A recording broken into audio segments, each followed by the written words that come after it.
You've left the temple's incense-heavy air behind, and now you're in the thick of an ancient Egyptian market, around 2500 BCE, where the Nile's banks buzz with chaotic energy. The sun's high, baking the dusty ground, and you're weaving through a crowd, dodging baskets of figs and cages of squawking ducks. The air smells of fresh bread, ripe dates, and a whiff of fish that's been out too long. You're bartering now, clutching a handful of barley you borrowed from those farmers back in the fields. A merchant with a gap-toothed grin offers you a clay pot for your grain, but you're pretty sure he's overcharging. You haggle, fumbling the words, and he laughs. Yep, you're not surviving this market without losing something, probably your pride. Markets like this were the heartbeat of Egyptian towns, historians say, where farmers, artisans, and traders swapped goods without coins. Barter was king. You spot a woman trading linen for onions, her sharp banter outpacing yours. The Nile made this possible, ferrying goods like papyrus and grain to feed the market's pulse.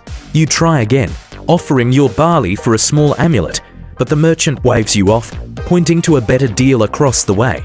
You shrug, half amused, half annoyed, and move on, dodging a kid chasing a runaway goose. The chaos is loud but weirdly soothing, like a noisy lullaby. Here's the quirky bit. Some traders use dummy weight stones carved to trick scales in their favor. You are your merchant, wondering if his pot's worth your barley or if he's pulling a fast one.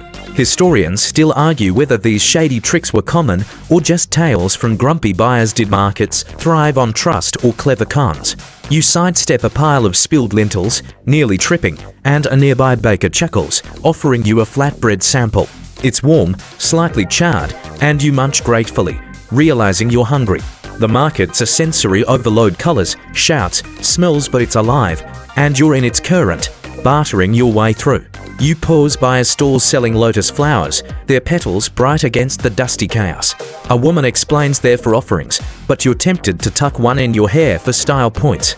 She smirks, like she knows you're no local. The crowd presses in, and you clutch your barley tighter, dodging a donkey laden with reeds. Maybe you'll trade for that amulet later or just eat more flatbread.